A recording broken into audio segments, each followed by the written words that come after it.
Captain Jake Morrison gazed at his ship's main screen.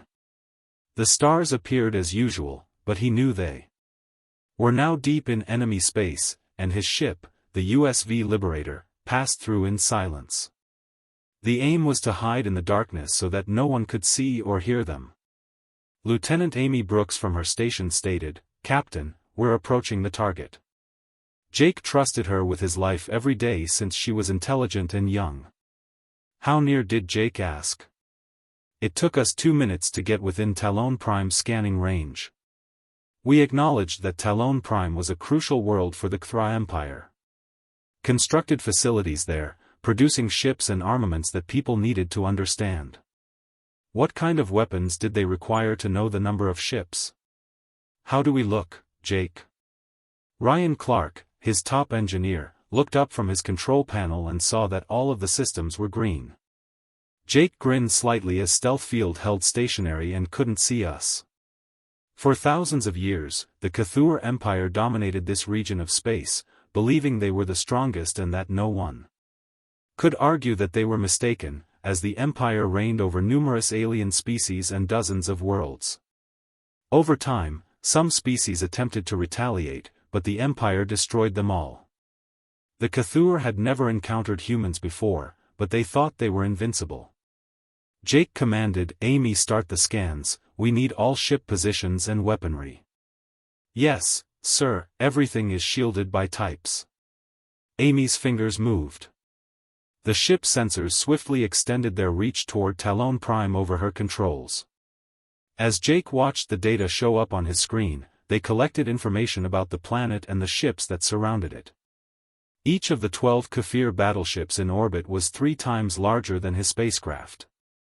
Jake wasn't concerned, "Captain, even if their weapons were formidable and their shields were powerful."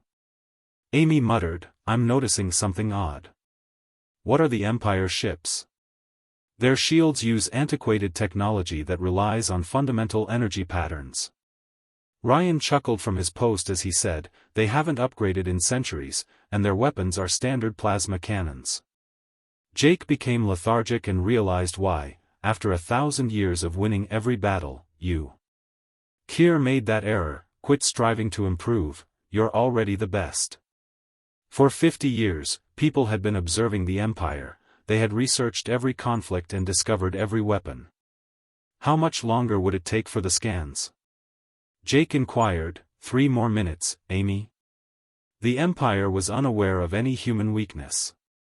Jake replied, glancing at the enemy ships on his screen, the crews of who were unaware that a human vessel was thus. Their sensors revealed nothing but empty space, and they were unable to spot the Liberator up close. This is where the stealth technology originated.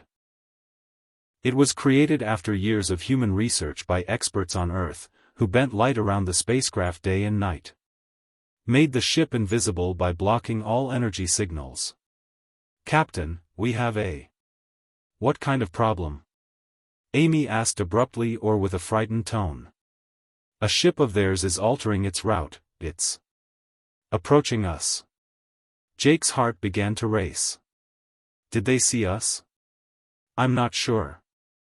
I believe that Jake observed the enemy ship on what appears to be a regular patrol route. His screen was slowly approaching them. If it approached too closely, it might detect an oddity. Although it wasn't flawless, the stealth field was good. "Ryan, is it possible for us to move without them noticing?" "Yes, sir, we can move it and change positions because our engines are completely silent." The Liberator turned slowly to the left, Jake, guiding us away from their patrol route. Artificial gravity kept everything steady, so they felt no movement inside the ship as they drifted away from the. Amy declared, "We have everything we need." Jake grinned, "Good," as the oncoming enemy vessel scans were finished. Work began transmitting the data back to Earth. Quantum communication was used to transport the information via space. Would arrive on Earth right away, and the admirals there would examine it and make arrangements before the Empire found out they. Captain Amy confirmed that we weren't alone in the galaxy data supplied, so let's. Jake was ready to give the word to leave when a Keth sensor beam accidentally brushed across there. Location briefly touched their ship, and Amy, the skipper, yelled that they got. Jake's mind raced, and the stealth field briefly flickered for less than 5 seconds. He said, "No, sir, just a clear scan, so perhaps the Empire wouldn't notice and would assume it was nothing. Transient energy signature that might resemble a sensor ghost or cosmic debris."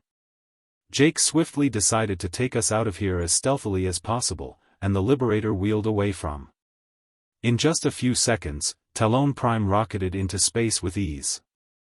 On the bridge of the Kafir cruiser Dominator, Sub-Commander Velayer gazed at the enemy ships from millions of miles distant.